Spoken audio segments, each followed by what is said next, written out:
That is a massive human. What's up, everybody? My name's Ken Swanson. We are at beautiful Holladay Distillery, enjoying some cocktails. I'm with my buddy Jake Stack, watching some prospects, sipping on a Holladay 1856 old-fashioned, old barrel-aged bourbon. This is absolutely delicious. It's a great place to be watching some football too. So we're gonna talk a little bit about the interior defensive line, and the top of the class is Jordan Davis out of Georgia. Massive human, like I just said. Let's watch a little bit about him. I mean, they don't build guys like this very often. I mean, he is an absolute unit, 6'6", 340 pounds, and the movement skills are off the charts. Yeah, you look at him and, you know, there are relative athletic indicators out there that basically put together how big you are, how well you move. Jordan Davis is one of, pound for pound, the freakiest athletes to ever come through the NFL draft. And that might not be something you think of when you think of a 6'6", 340-pound man. But the way he moves at that size it's not fair. It really isn't fair. And you look at the front seven of Georgia was so good this year. And it was headlined by this guy. And it's not just the athleticism with him. And he puts Dontari Poe to shame somehow as athletically, which is really hard to do. But he's productive too. He's a guy that you stick him in a gap along your interior, you're not gonna run on him. You're not gonna be able to run. He builds that wall really well. But I think the other thing about him is he is a better penetrator than I think people give him credit for. You know, he's putting that athletic profile, that athletic ability to work, getting into gaps and getting into the line, and getting behind the line of scrimmage and really disrupting plays. And I think schematically where you want to play him is, you know, you could put him at nose tackle in a 3-4, D tackle in a 4-3. Either way, offenses are going to need to account two guys for him every time he's on the field. And I think that's the biggest appeal with him, is that he can do that. And then you can do stuff like this too, which is so rare, because you can find guys that are going to account for two blockers. That's not super uncommon. What's uncommon about him is how he needs to account for two blockers, and he can still beat them and collapse that pocket, get that interior pressure up the middle. So valuable in today's NFL. Well, and you see, he won the Chuck Bednarik Award, which, you know, is given to the best defensive lineman in football, and he absolutely deserved it. You know, the thing is, you know, a lot of people have been talking about him as a potential riser in this draft. I don't think he's a riser. I think he's always kind of been at the top of the board, and he's at the top of our board in the KC Draft Guide as well. So that's a guy that I'm a very big fan of here, and I think he's going top 15 at minimum. I would be stunned if he doesn't wind up going top 10. He's had an outstanding pre-draft process. He had an outstanding season, and he's one of the best interior defensive linemen I think we've really seen coming out. Look at that. Just put him in offense too. Why not? Just Speaking of Dontari Poe. Yeah, just give him a few looks here on offense too.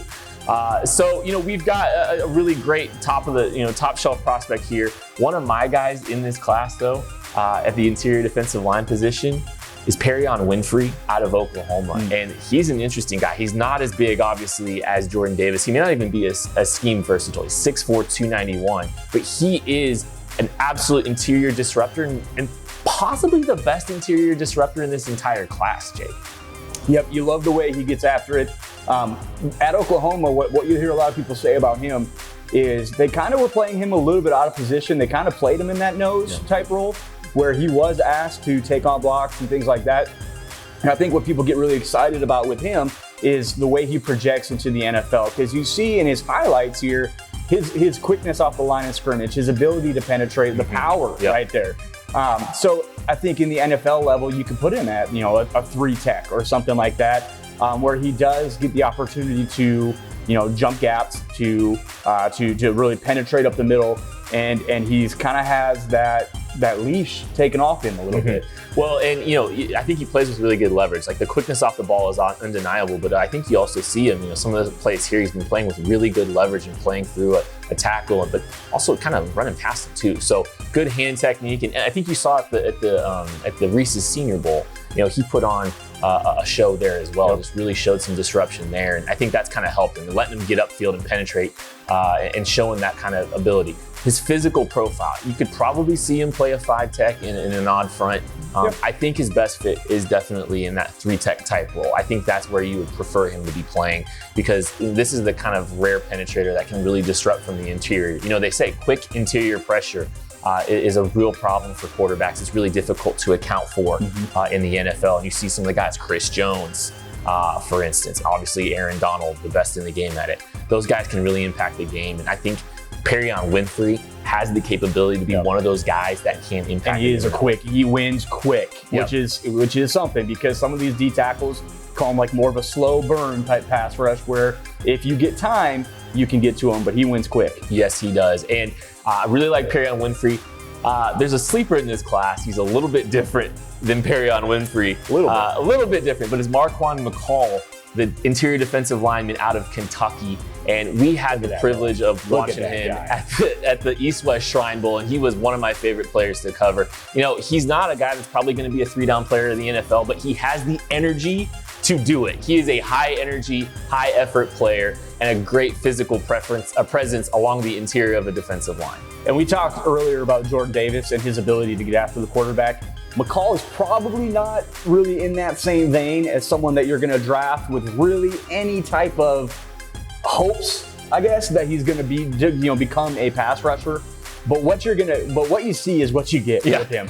And he's a guy that I think could be a really nice 2-down player for whatever team he's on, that's going to come in and be just an absolute load in the run game, which a lot of people like to talk about how that's not important anymore. NFL teams still think that's important. That's still a rosterable guy. And I think it's coming back a little bit too. I think teams really are kind of starting to go back to some of these one-techs, these bigger one-techs, these guys that you sit in and force. Give me someone that it takes 2 or 3 guys to move, so I can play with more athletes on the field. Right. Well, some of the run fits and the way teams are playing things a little bit, they want some of these bigger guys involved. And Marquan McCall, he played as heavy as 380 pounds. He was kind of down a little bit he was down to 340 at the combine. 350, he's kind of playing with a little bit less weight on him, but he's making an impact, no doubt about it. At that skill, at that weight as well. I don't know if he's ever going to be a true pass rushing kind of interior defensive lineman, but you're getting a guy, for the Chiefs, looking at maybe like a Derek Nottie type guy. He actually fits Steve Spagnuolo's typical profile a little bit better because of his size. So I really like his idea in this defense.